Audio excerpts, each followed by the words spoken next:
Well, after what I thought was a great night last night, where we thought about what it means to be hungry and asked where are the hungry in our community, thinking about Matthew 25, where Jesus said, "When I was hungry, you fed me."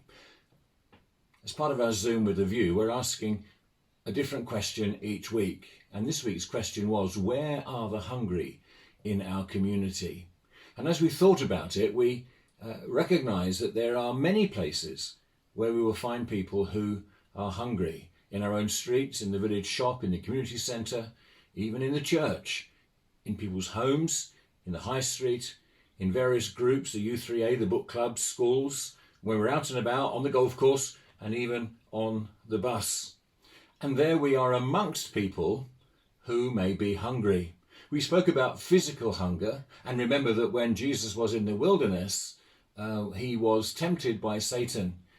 He was hungry, and Satan said, "If you are the Son of God, turn these stones to bread." And what did Jesus say? Man doesn't live by bread alone, but by every word that proceeds from the mouth of God.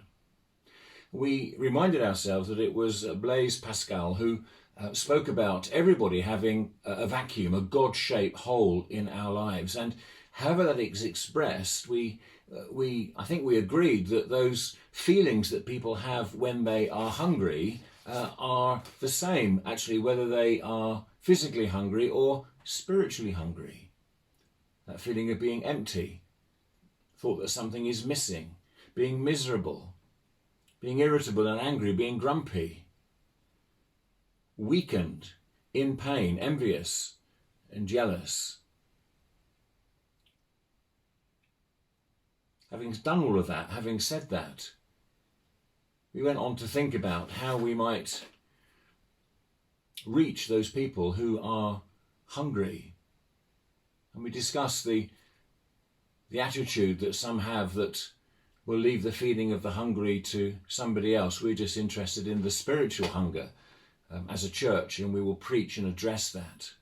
But I think we all agreed that so often, as with Jesus, it was the sharing of a meal, the feeding of the hungry, that gave great opportunity for the sharing of himself.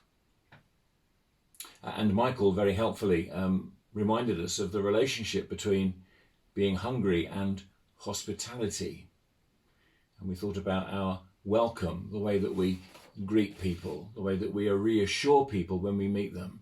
You know, that we're not condemning them, we're accepting them just as they are, just as God accepts and loves them. It was a great evening. Next week's question is, where are the thirsty in our community? Now, I can't do this every week, I don't think, but I woke up this morning with Michael's thoughts just resonating in my own heart and mind, asking the question, well, how hospitable are we? How far will we go to meet the needs of the hungry?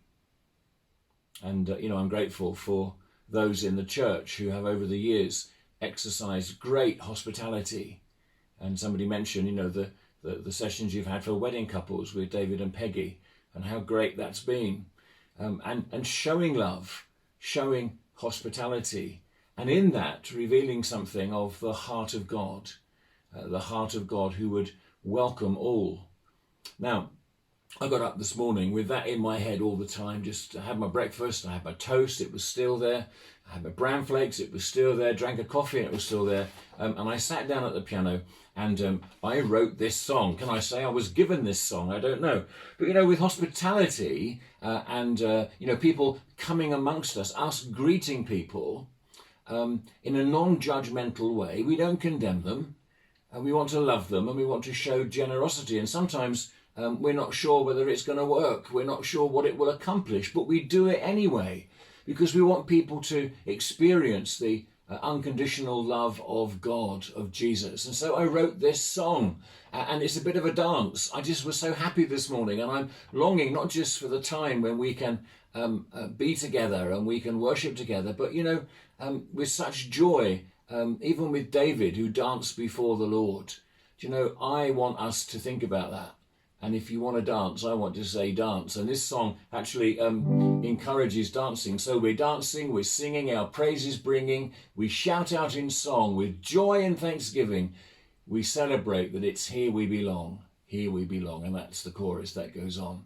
So we're sister and brother, one with each other. No longer strangers, we're family and friends. With Jesus our Saviour, we share God's favour. This is our life, and our joy never ends. So we're dancing and singing, our praises bringing. We shout out in song. With joy and thanksgiving, we celebrate that it's here we belong.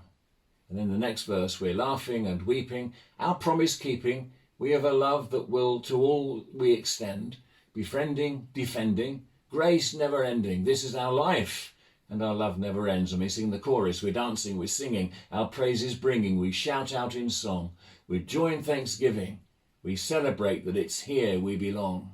And the final verse, his invite excites us. We're glad he invites us to come as we are and never pretend. We're greeting and feasting, our hearts they are beating. This is our life, and our peace never ends. So I'm going to have a go at playing that, and you'll hear the music and the words will be on the screen. I warn you, it's a little bit of a dance, and I don't know whether you're aware, but there's a renewed interest in sea shanties. And the postman, you'll hear, not your postman or mine, but there's a postman you'll hear perhaps on radio too, who's just released this amazing song, and it's really great. And I think we might be able to produce something that sounds a bit like a shanty, a sea shanty, something that encourages us to move and to dance and express our joy in rhythm and in song. So this is it. I hope you can follow the words, and we'll try and sing it at some point when we meet together.